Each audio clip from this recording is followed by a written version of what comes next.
परिचय। आज तनुज खरीदारी के लिए अपने पिताजी के साथ बाजार आया है। वो कुछ टी शर्ट तथा पैंट खरीदना चाहता है।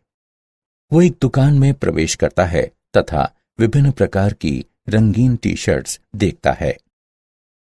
पिताजी, यहां टी शर्टों के अनेक रंग हैं, लेकिन मुझे नीले रंग की टी शर्ट पसंद है। ठीक है बेटा, तो हम इसे खरीद लेते हैं। धन्यवाद पिताजी। बेटा, क्या तुम जानते हो कि ये भिन्न भिन्न रंग कपड़ों पर किस प्रकार प्रयोग किए जाते हैं? नहीं पिताजी, लेकिन मैं जानना चाहता हूं। कपड़ों पर विभिन्न रंगों के लिए विशिष्ट रसायन प्रयुक्त किए जाते हैं, जिनसे ये रंग प्राप्त होते हैं। ये रसायन उपसह संयोजन यौगिक कहलाते हैं। उपसह संयोजन यौगिक? पिताजी, ये क्या होते हैं? मुझे इनके विषय में कुछ भी पता नहीं है तथा मैं इनके विषय में और जानना चाहता हूं।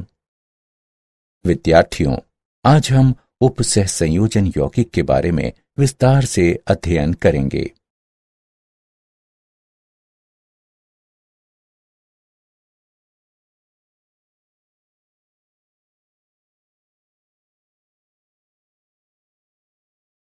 उद्देश्य: इस पाठ के अंत में आप निम्न करने में सक्षम हो जाएंगे। उपसह संयोजन यौगिकों को परिभाषित करना, वर्नर के सिद्धांत का वर्णन करना, पारिभाषिक शब्दावली को परिभाषित करना, द्विलवण तथा संकुल यानी कॉम्प्लेक्स यौगिक में अंतर करना, उपसह संयोजन यौगिकों के नामकरण को समझना, उपसह संयोजन यौगिकों में समावयवता की व्याख्या करना, संयोजकता आबंध सिद्धांत तथा क्रिस्टल क्षेत्र सिद्धांत का वर्णन करना, धातु कार्बोनिलों में आबंध को जानना और उपसह संयोजन यौगिकों के स्थायित्व का विश्लेषण करना। परिभाषा: अकार्बनिक रसायन की वो शाखा जिसमें उपसह संयोजन यौगिकों का अध्ययन किया जाता है, उपसह संयोजन रसायन कहलाती है। उपसह संयोजन यौगिक में एक केंद्रीय धातु परमाणु होता है, जो कि तटस्थ अणुओं की एक उपयुक्त संख्या से घिरा होता है तथा साधारणतः विलयन के साथ ही ठोस अवस्था में अपनी पहचान को बनाए रहते हैं। ये यौगिक खनिजों तथा पौधों में व्यापक रूप से उपस्थित होते हैं। ये अनेक वास्तविक जीवन के क्रियाकलापों जैसे जल की कठोरता का आकलन करना, मृदा तथा पौधे का उपचार तथा कपड़ा रंगाई में प्रयुक्त होते हैं।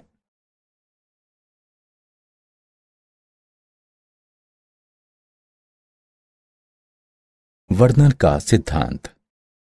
1898 में अल्फ्रेड वर्नर ने उपसह संयोजन यौगिकों की संरचनाओं के संबंध में उनकी विशेषताओं का वर्णन किया था। इन सिद्धांत के मुख्य बिंदु निम्न हैं। धातु में दो प्रकार की संयोजकताएं प्राथमिक तथा द्वितीयक पाई जाती हैं। प्राथमिक संयुक्ताएं सामान्य रूप से आयनीय होती हैं, ऋणात्मक आयनों या उदासीन अणुओं द्वारा संतुलित होती हैं। प्राथमिक संयुक्ताएं आयनीय होती हैं, जबकि द्वितीयक संयुक्ताएं अन आयनीय होती हैं। प्रत्येक धातु परमाणु में केंद्रीय परमाणु के निकट द्वितीयक संयुक्ताओं की एक विशेष संख्या पाई जाती है।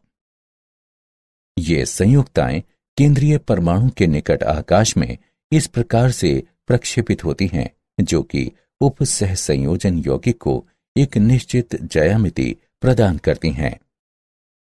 न केवल उदासीन केंद्रीय परमाणु से समन्वयित होते हैं, अपितु आयन भी उसी प्रकार से समन्वयित हो सकते हैं। समन्वय मंडल में जब एक आयन एक उदासीन अणु को प्रतिस्थापित करता है, तब ये अपने वैद्युत संयोजक यानी इलेक्ट्रोवैलेंट गुण को खो देता है तथा अन्य आयनीय अनुबंधन द्वारा केंद्रीय आयन से जुड़ जाता है।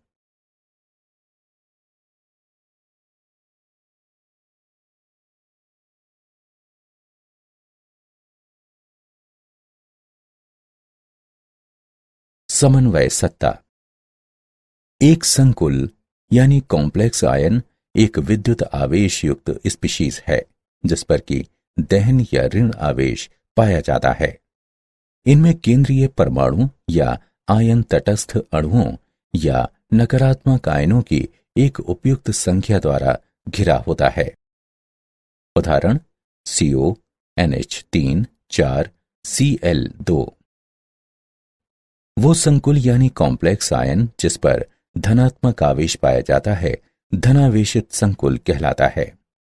उदाहरण NiNH3 6 2+।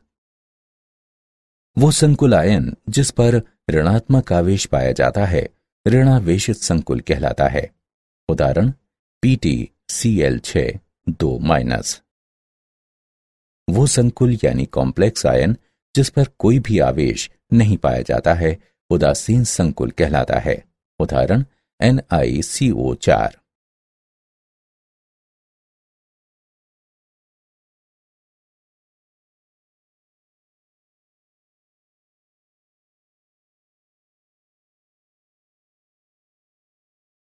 लिगंड ऐसे उदासीन अणु या आयन जो कि एक संकुल में धातु आयन को घेरते हैं लिगंड कहलाते हैं। लिगंड सामान्यतः ध्रुवीय अणु होते हैं जिनमें संयोजक इलेक्ट्रॉनों का कम से कम एक बिना साझा वाला जोड़ा पाया जाता है। वे केंद्रीय धातु आयन से उपसह संयोजन बंध द्वारा जुड़े होते हैं। लिगंड में उपस्थित परमाणु जो कि केंद्रीय धातु परमाणु के साथ समन्वय बंध बनाता है उपसह संयोजित परमाणु या दाता परमाणु कहलाता है। लिगंड एक या अनेक दाता स्थल से युक्त होता है। दाता स्थल यानी स्थान की संख्याओं के आधार पर लिगंड निम्न प्रकार के होते हैं। एक तंतुर यानी यूनिडेंटेट, एक दाता स्थल युक्त। उदाहरण कार्बोनेट आयन। द्विदंतुर यानी बाइडेंटेट, दो दाता स्थल युक्त। उदाहरण ऑक्सलेट आयन। त्रिदंतुर यानी ट्राइडेंटेट, तीन दाता स्थल युक्त। उदाहरण ट्राइएथिलीन ट्राइएमीन। चतुर्दंतुर टेट्राडेंटेट यानी चार दाता स्थल युक्त। उदाहरण ट्राइएथिलीन टेट्राएमीन। षटदंतुर हेक्साडेंटेट, छह दाता स्थल युक्त। उदाहरण ethylene diamine tetra acetate ion. एक परमाणु में केवल एक ही दाता स्थल हो सकता है लेकिन एक अणु में एक से अधिक दाता स्थल हो सकते हैं।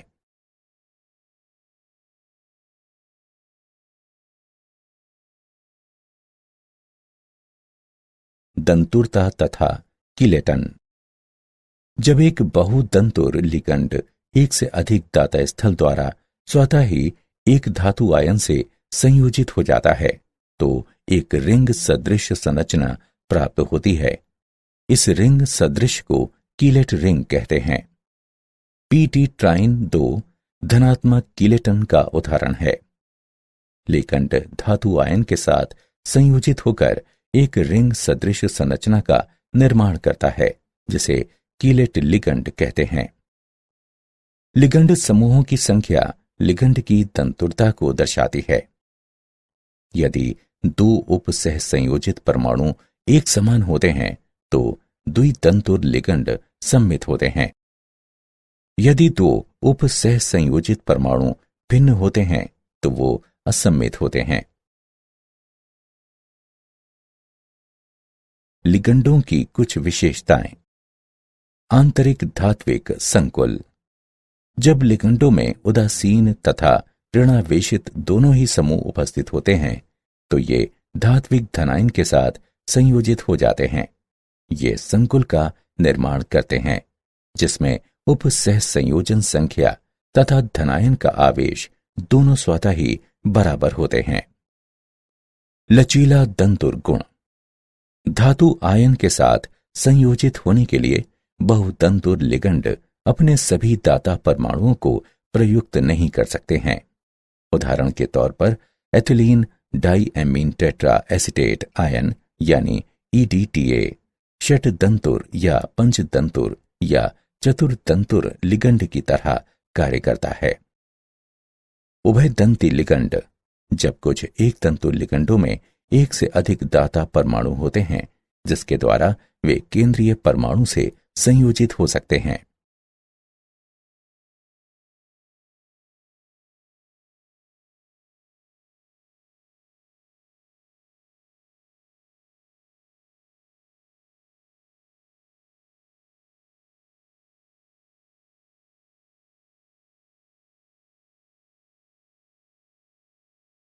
समन्वय मंडल तथा समन्वय संख्या।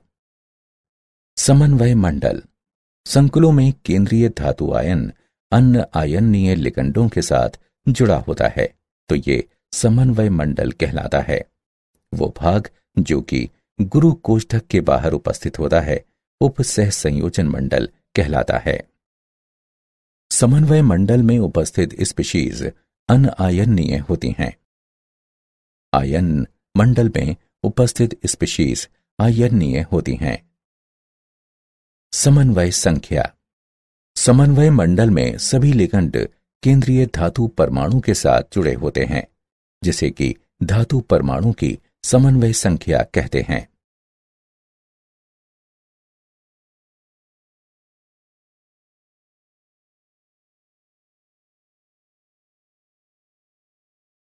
समन्वय बहुफलक। समन्वय मंडल में लिगंड केंद्रीय परमाणु से जुड़े होते हैं, जो कि एक निश्चित दिशा में स्थित होते हैं। ये संकुल आयन को एक निश्चित ज्यामिति प्रदान करता है। केंद्रीय परमाणु आयन से सीधे जुड़े लिगंड परमाणुओं की दिक्स्थान व्यवस्था को केंद्रीय परमाणु का समन्वय बहुफलक कहते हैं। सामान्य बहुफलक निम्न हैं: वर्ग समतलीय, चतुष्फलकीय, त्रिकोणीय पिरामिडी, वर्ग पिरामिडी, अष्टफलकीय। उदाहरण: PTCl4 2- में वर्ग समतलीय बहुफलक देखा गया है। NiCO4 में चतुष्फलकीय बहुफलक देखा गया है तथा CONH3 6 3+ में अष्टफलकीय बहुफलक देखा गया है।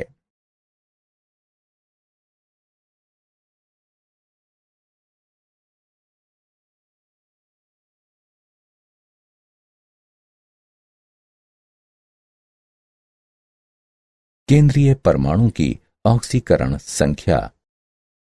ऑक्सीकरण संख्या एक अवशिष्ट आवेश होता है जो कि केंद्रीय परमाणु पर तब पाया जाता है जब अन्य सभी परमाणु उससे निकल जाते हैं। संकुल पर पाया जाने वाला आवेश घटक भागों के आवेशों का कुल योग होता है।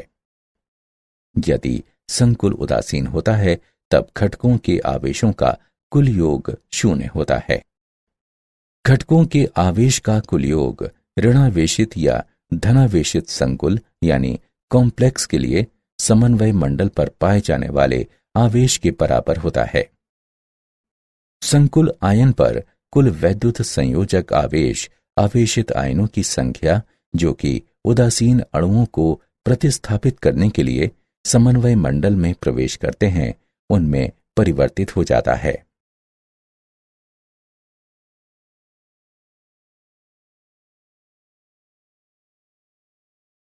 प्रभावी द्रव्यमान संख्या EAN।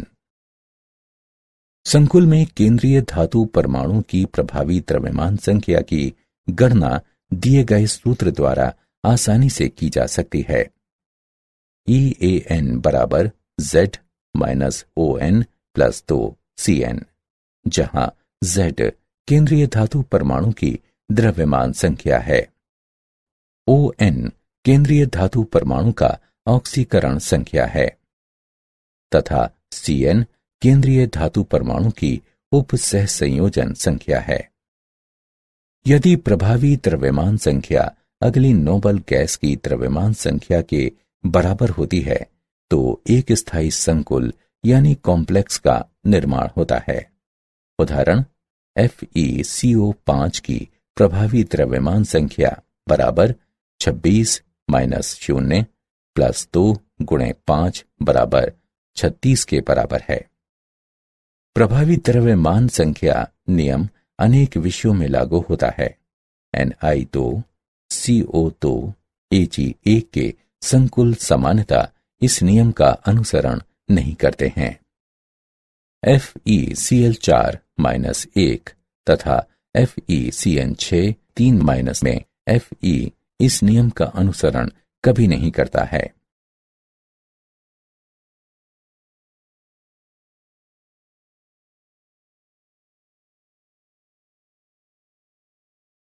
होमोलैप्टिक तथा हेट्रोलैप्टिक संकुल। होमोलैप्टिक संकुल ऐसे संकुल जिसमें धातु परमाणु केवल एक प्रकार के लिगंड से संयोजक बंधों द्वारा जुड़ा होता है। होमो शब्द ये दर्शाता है कि कोई सभी के लिए समान है। उदाहरण के तौर पर CONH3 6 3+ तथा FeCN6 4-। हेट्रोलैप्टिक संकुल ऐसे संकुल जिसमें धातु परमाणु एक से अधिक प्रकार के लिगंड से संयोजक बंधों द्वारा जुड़ा होता है। कुछ लिगंडों के लिए यह संभव है कि वो 2 या 2 से अधिक भिन्न संयोजक बंधों द्वारा जुड़े हों। उदाहरण COCl2 NH3 4+।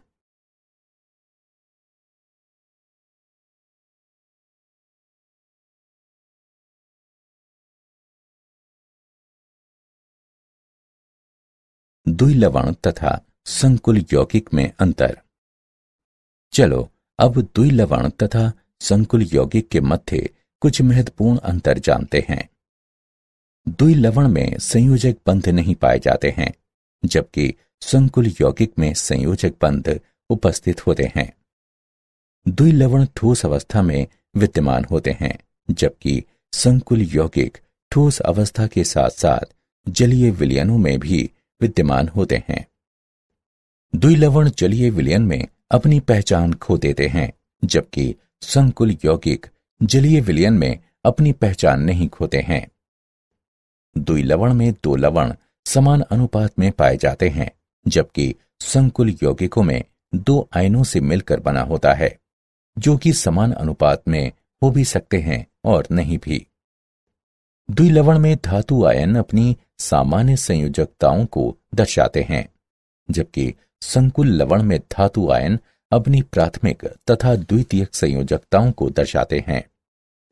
द्विलवण जलीय विलयन में सरल आयनों का निर्माण करते हैं, जबकि संकुल यौगिक जलीय विलयन में संकुल आयनों का निर्माण करते हैं।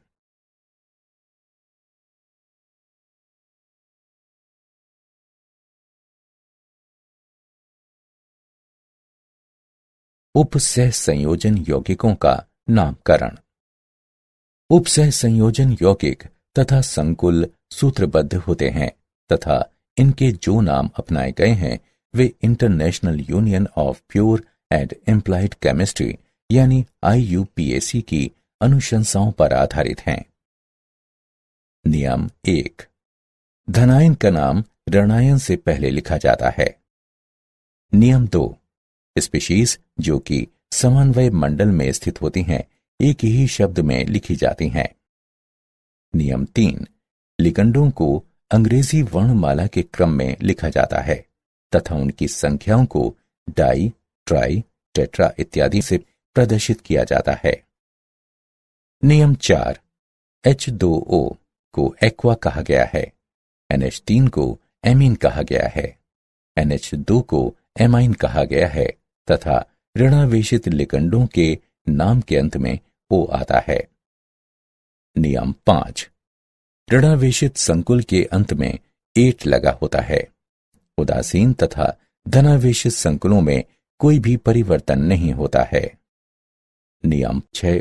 केंद्रीय धातु की ऑक्सीकरण अवस्था को कोष्ठक में रोमन अंकों द्वारा दर्शाया जाता है।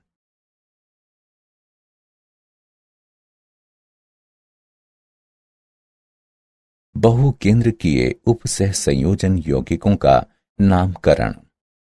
जब संकुल में 2 या 2 से अधिक परमाणु पाए जाते हैं तो वो बहुकेंद्रकीय संकुल लाता है तथा दो धातु परमाणुओं से बंधे हुए लिगंड बंधीय लिगंड कहलाते हैं।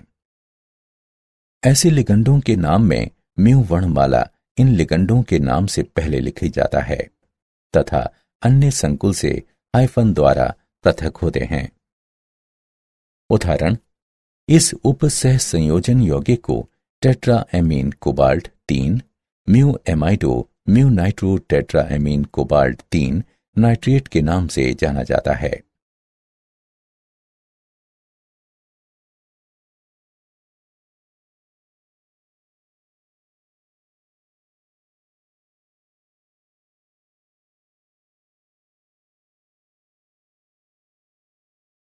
उपसह संयोजन यौगिकों के नामकरण के उदाहरण। चलिए उपसह संयोजन यौगिकों के नामकरण का एक उदाहरण लेते हैं। CrH2O 4 Cl2Cl उपसह संयोजन यौगिक का क्या नाम है? चलो विलयन को देखते हैं। उपसह संयोजन यौगिक के सूत्र में संकुल पहले लिखा जाता है, इसलिए ये धनावेशित संकुल है तथा इसका नाम पहले लिखा जाता है। नियमों के अनुसार संकुल के नामकरण के समय लिगंडों का नाम पहले लिखा जाता है, इसके बाद केंद्रीय धातु आयन का नाम लिखा जाता है।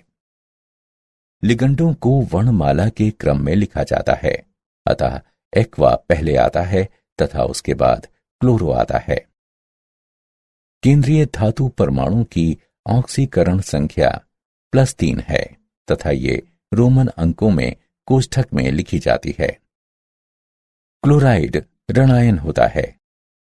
इस प्रकार इस उपसह संयोजन यौगिक का नाम टेट्रा एक्वा डाइक्लोरोक्रोमियम 3 क्लोराइड है।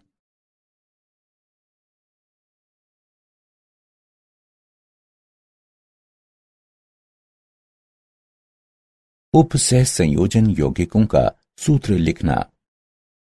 जब उपसह संयोजन यौगिकों का नामकरण दिया होता है तब इसका सूत्र लिखते समय कुछ नियमों का अनुसरण करना पड़ता है। नियम 1, धनायन का सूत्र पहले लिखा जाता है, उसके बाद उसके ऋणायन का सूत्र लिखा जाता है। नियम 2, समन्वय मंडल गुरु कोष्ठक में लिखा जाता है। नियम 3, समन्वय मंडल में चिन्हों का क्रम जो कि केंद्रीय धातु को पहले प्रदर्शित करता है, लिगंडों से उनके वर्णमाला क्रम से पहले लिखा जाता है। नियम 4, बहु परमाणुक लिगंड के सूत्र को कोष्ठक में लिखते हैं। नियम 5, समन्वय मंडल के भीतर लिगंडों तथा केंद्रीय धातु परमाणु के मध्य कोई भी स्थान नहीं होता है। नियम 6, उपसह संयोजन यौगिक में धनायन का आवेश ऋणायन के आवेश द्वारा संतुलित होता है। उपसह संयोजन यौगिकों में समावयवता। 2 या 2 से अधिक रासायनिक यौगिक जिनके रासायनिक सूत्र समान किंतु संरचनाएं भिन्न होती हैं, समावयवी कहलाते हैं तथा इस प्रक्रिया को समावयवता कहते हैं। उपसह संयोजन यौगिकों में लिगंड किसी दिए गए धातु परमाणु के चारों ओर एक विशिष्ट दिशा में व्यवस्थित होते हैं। धातु आयन के चारों तरफ लिगंडों की स्थिति तथा क्रम के आधार पर अनेक समावयवी संभावनाएं बन जाती हैं। समावयवियों को विस्तृत स्तर पर 2 मुख्य श्रेणियों में वर्गीकृत किया जा सकता है, संरचनात्मक समावयवी तथा त्रिविम समावयवी। संरचनात्मक समावयवी। संरचनात्मक समावयवियों में केंद्रीय धातु परमाणु के चारों ओर लिगंडों का भिन्न क्रम उपस्थित होता है। विभिन्न प्रकार के संरचनात्मक समावयवी निम्न प्रकार हैं। बंधनी समावयवता। ये समावयवता तब पाई जाती है जब लिगंड उभय दंती संलग्नी होते हैं तथा ये 2 या 2 से अधिक भिन्न परमाणुओं से जुड़ सकता है। उपसह संयोजन समावयवता। किसी संकुल में उपस्थित भिन्न धातुओं की धनायन एवं ऋणात्मक उप सहसंयोजन सत्ता के समय लिगंडों के अंतर परिवर्तन से इस प्रकार की समावयवता उत्पन्न होती है। आयनन समावयवता ये समन्वय मंडल में उपस्थित संकुल आयन तथा इसके बाहर उपस्थित आयन के मध्य समूहों के आदान प्रदान के कारण होती है। ये समावयवी विलयन में विभिन्न आयनों को देते हैं, जबकि इनके रासायनिक सूत्र समान ही होते हैं। हाइड्रेट समावयवता ये विलायक की क्षमता के कारण होती है। सामान्यतः समावयवियों की संख्या प्रदान करने के लिए समन्वय मंडल के आंतरिक तथा बाईं ओर जल अणु विभिन्न माध्यम से निकलते हैं।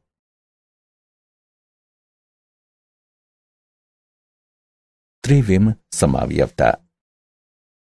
त्रिविम समावयवता आकाश में परमाणुओं या समूहों के विभिन्न क्रम के कारण होती है। ये दो प्रकार की होती हैं।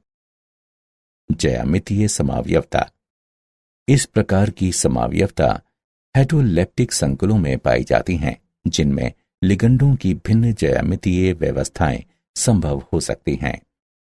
जब दो अभिन्न लिगंड निकटवर्ती स्थानों पर पाए जाते हैं, तब ऐसे समावयव समपक्ष समावयव कहलाते हैं।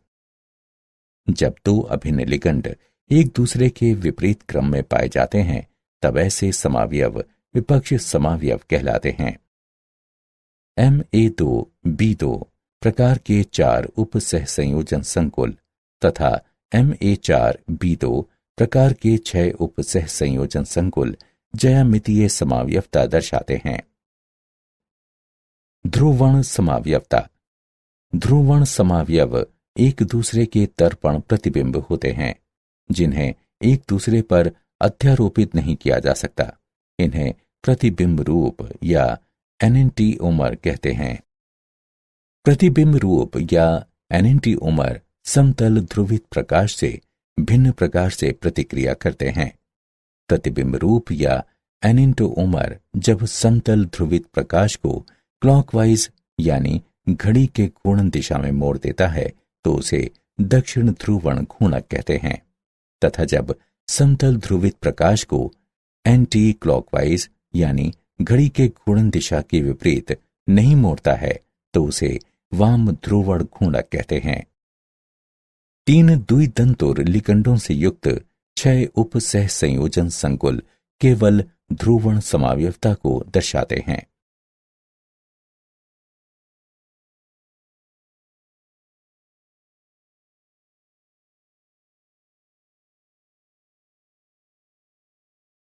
संयोजकता आबंध सिद्धांत। संयोजकता आबंध सिद्धांत में सम्मिलित आधारीय सिद्धांत निम्न हैं। कक्षकों का संकरण, धातु परमाणुओं तथा लिगंडों के मध्य आबंध, अवलोकित चुंबकीय मापन तथा बंध प्रकार के मध्य संबंध। इस सिद्धांत के अनुसार केंद्रीय धात्विक परमाणु के साथ लिगंड उप सहसंयोजक बंध द्वारा आबंधित होते हैं। इस प्रकार लिगंड में इलेक्ट्रॉनों का एक युगल समूह अवश्य होना चाहिए तथा आबंध के लिए धातु के पास कुछ रिक्त कक्षक अवश्य होने चाहिए। उदाहरण के तौर पर K4MnCN6 के निर्माण का संयोजकता आबंध सिद्धांत के आधार पर वर्णन किया जा सकता है। बाह्य कक्षक संकुल वह संकुल जिसमें बाह्य ऑर्बिट के डी कक्षक आबंध के लिए प्रयुक्त होते हैं, बाह्य कक्षक संकुल कहलाते हैं। आंतरिक कक्षक संकुल वो संकुल जिसमें आंतरिक ऑर्बिट के डी कक्षक आबंध के लिए प्रयुक्त होते हैं, आंतरिक कक्षक संकुल कहलाते हैं। उच्च प्राचक्रण संकुल वो संकुल जिसके एक निश्चित इलेक्ट्रॉनिक विन्यास में अयुग्मित इलेक्ट्रॉनों की संख्या अधिकतम होती है, उच्च प्राचक्रण संकुल कहलाता है।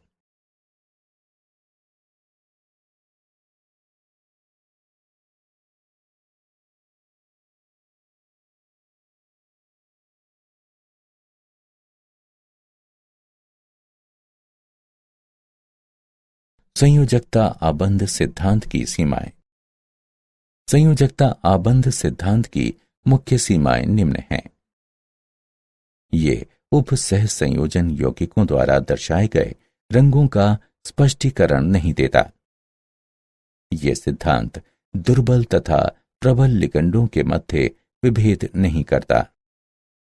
इसमें अनेक प्रकार के पूर्वानुमान हैं।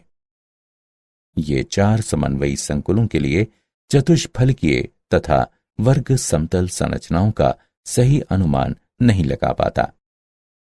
ये उप सह संयोजन यौगिकों के ऊष्मागतिकीय और गतिक स्थायित्व की कोई भी मात्रात्मक व्याख्या नहीं करता। क्रिस्टल क्षेत्र सिद्धांत। क्रिस्टल क्षेत्र सिद्धांत के मुख्य बिंदु निम्न हैं। संकुल में केंद्रीय धातु परमाणु तथा लिगंडों के मध्य आकर्षण नगण्य होता है।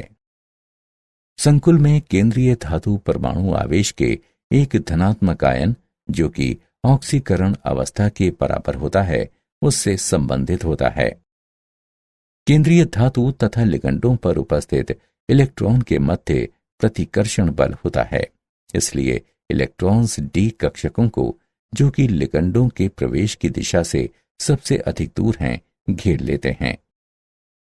लिगंड एक बिंदु आवेश की तरह होता है। संकुल के निर्माण में डी कक्षक विभिन्न ऊर्जा के स्तरों में विखंडित हो जाते हैं। क्रिस्टल क्षेत्र सिद्धांत की मुख्य सीमाएं निम्न हैं।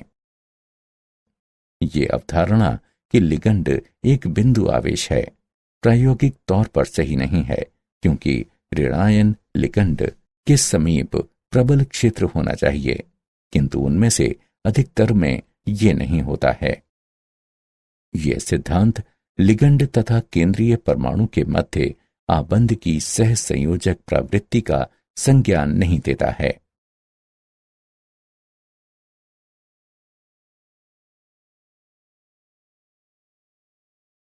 डी कक्षकों का क्रिस्टल क्षेत्र विपाटन। 5 डी कक्षकों को 2 समूहों में वर्गीकृत किया जा सकता है। डी कक्षकों में से 3, जो कि उप सह संयोजित अक्ष के मध्य विन्यासित होते हैं, T2G कक्षक कहलाते हैं। अन्य 2 डी कक्षक, जो कि उप सह संयोजित अक्ष के समांतर विन्यासित होते हैं, EG कक्षक कहलाते हैं। मुक्त धातु आयनों के संबंध में सभी 5 डी कक्षकों में समान ऊर्जा होती है, लेकिन लिगंडों की एक जोड़ी से उनका संबंध तथा ऊर्जाएं घट जाती हैं। प्रभावशाली लिगंडों के अंतर्गत धातु आयन के 5 डी कक्षकों का विपाटन क्रिस्टल क्षेत्र विपाटन कहलाता है। ये डेल्टा के द्वारा दर्शाया जाता है तथा क्रिस्टल क्षेत्र विपाटन ऊर्जा कहलाती है। वे लिगंड जो अधिक क्रिस्टल क्षेत्र विपाटन उत्पन्न करते हैं, प्रबल लिगंड कहलाते हैं, जबकि जो लिगंड कम क्रिस्टल क्षेत्र विपाटन उत्पन्न करते हैं, दुर्बल लिगंड कहलाते हैं।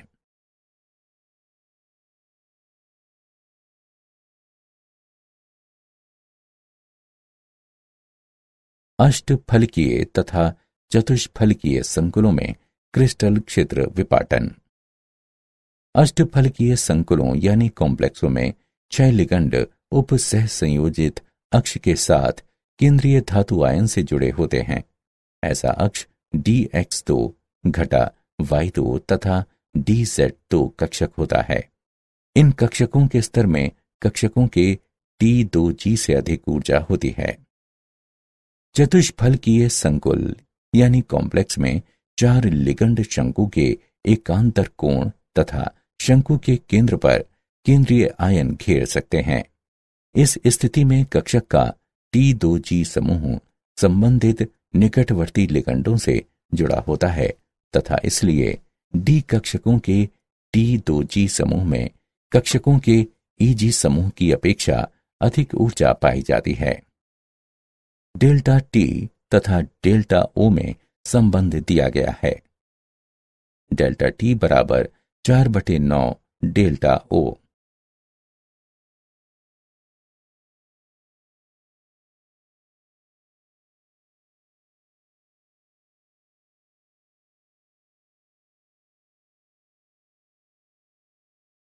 उपसह संयोजन यौगिकों में रंग।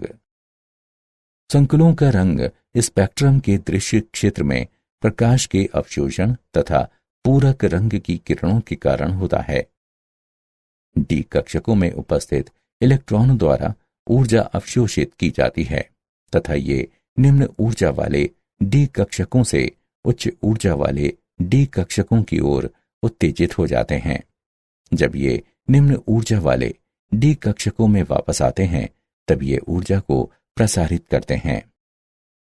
संक्रमण धातुओं के उपसह संयोजन यौगिकों का रंग लुभावना होता है। जलीय विलयन में एक्वा संकलों की उपस्थिति के कारण रंग अवलोकित होते हैं। उपसह संयोजन संख्या तथा लिगंडों की प्रकृति में परिवर्तन के कारण रंगों में भी परिवर्तन आता है।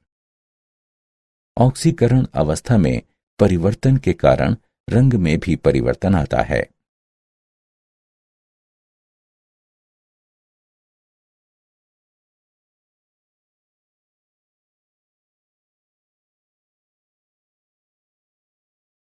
धातु कार्बोनिलों में आबंध। होमोलेप्टिक कार्बोनिल यौगिक जिनमें केवल कार्बोनिल लिगंड हों अधिकतर संक्रमण धातुओं द्वारा निर्मित होते हैं। डी ब्लॉक के केंद्रीय भाग से धातु द्वारा महत्वपूर्ण धातु कार्बोनिल का निर्माण होता है। धातु कार्बोनिल आबंध में सिग्मा तथा पाई दोनों आबंध भाग लेते हैं। कार्बन मोनोऑक्साइड पर उपस्थित एकल युगल के साथ संक्रमण धातु के रिक्त डी कक्षक के परस्पर व्यापन से सिग्मा आबंध बनता है। पाई आबंध धातु के पूरित डी कक्षकों में से एक इलेक्ट्रॉन युगल को कार्बन मोनोऑक्साइड के रिक्त प्रतिआबंधन पाई कक्षक में दान करने से बनता है। धातु कार्बोनिलों की विशेषताएं। धातु कार्बोनिलों की कुछ मुख्य विशेषताएं निम्न हैं। एक नाभिकीय कार्बोनिल या तो रंगहीन होते हैं या फिर हल्के रंग के होते हैं। बहुनाभिकीय कार्बोनिल अधिक गहरे रंग के होते हैं।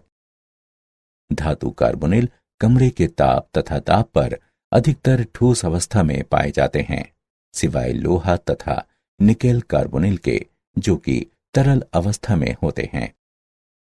केंद्रीय धातु तथा CO लिगंडों के कारण ये अत्यधिक क्रियाशील होते हैं।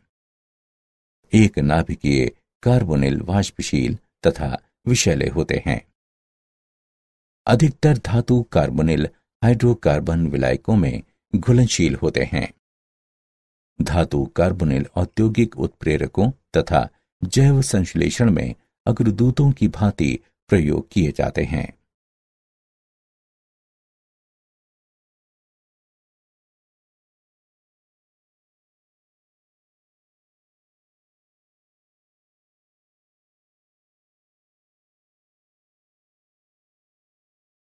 उपसह संयोजन यौगिकों का स्थायित्व। संकुल के निर्माण में एक धातु आयन तथा लिगंडों के मध्य प्रतिक्रिया सम्मिलित होती है। यदि केंद्रीय धातु आयन तथा लिगंडों के मध्य आकर्षण बल प्रबल होता है तो संकुल स्थायी होगा। संकुलों का स्थायित्व लिगंडों की प्रकृति, धातु आयन की प्रकृति, विलयन के pH तथा ताप पर निर्भर करता है। विलयन में संकुल का निर्माण एक प्रतिवर्ती क्रिया है तथा ये बाह्य तापीय प्रक्रिया है। साम्यावस्था स्थिरांक K को साम्य स्थिरांक कहते हैं। साम्य स्थिरांक का मान जितना अधिक होगा संकुल उतना ही अधिक स्थायी होगा। धनायन जितना छोटा होता है उसके ऊपर आवेश उतना ही अधिक होता है, जिससे संकुल उतना ही अधिक स्थायी होगा। लिगंड जितना प्रबल होता है संकुल उतना ही अधिक स्थायी होगा।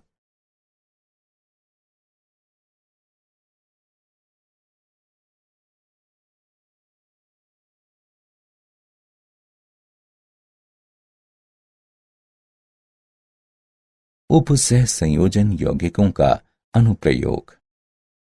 उपसह संयोजन यौगिकों के कुछ महत्वपूर्ण अनुप्रयोग निम्न हैं। बॉक्साइट NaOH के साथ उत्पन्न संकुल यानी कॉम्प्लेक्स से शुद्ध किया जाता है। कठोर जल में Ca2+ तथा Mg2+ के आकलन के लिए EDTA का प्रयोग किया जाता है। PbEDTA संकुल में निर्मित Pb को हटाने के लिए EDTA का प्रयोग किया जाता है। हीमोग्लोबिन में Fe पाया जाता है। क्लोरोफिल में Mg पाया जाता है। विटामिन B12 में CO2+ उपस्थित होता है। कैंसर के उपचार में समपक्ष प्लेटिन का ट्यूमर विरोधी कारक की भांति प्रयोग किया जाता है। ये फोटोग्राफी में प्रयोग होते हैं। जिंक तथा उसके साइनाइड संकुलों के साथ क्रिया कराकर चांदी तथा सोना निष्कर्षित होते हैं।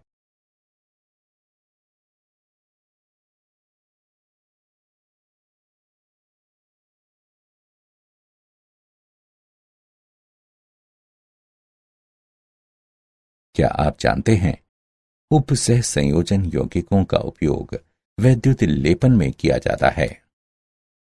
एक यौगिक में उपसह संयोजन तथा आयन के मध्य अंतर को समझने के लिए अल्फ्रेड वर्नर ने 1893 में एक सिद्धांत प्रतिपादित किया था। समावयवी ऐसे दो या इससे अधिक यौगिक होते हैं जिनके रासायनिक सूत्र समान होते हैं, परंतु परमाणुओं की व्यवस्था भिन्न होती है।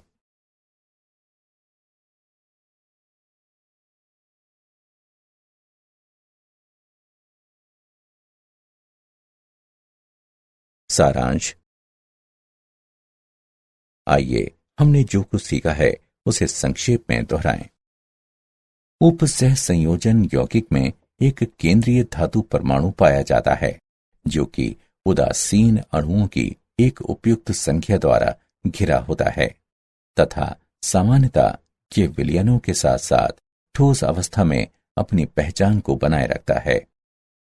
प्राथमिक संयोजकता ऋणात्मक आयनों के द्वारा, जबकि द्वितीयक संयोजकता या तो ऋणात्मक आयनों द्वारा या फिर उदासीन अणुओं के द्वारा संतुलित होती है। उदासीन अणु या आयन जो कि एक संकुल में धातु आयन को घेरते हैं लिगंड कहलाते हैं। वो लिगंड जो कि धातु आयन से समन्वयित होकर एक रिंग सदृश संरचना का निर्माण करता है कीलेट लिगंड कहलाता है। समन्वय मंडल में लिगंडों की कुल संख्या जो कि केंद्रीय धातु परमाणु से संलग्नित होती है धातु परमाणु की समन्वय संख्या कहलाती है।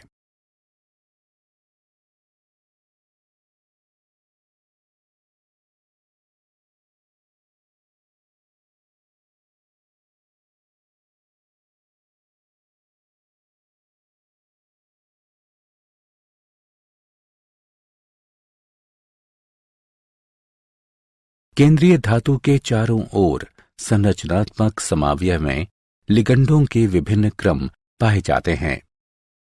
त्रिविम समावयवता आकाश में परमाणुओं समूहों के विभिन्न क्रमों के कारण होती है।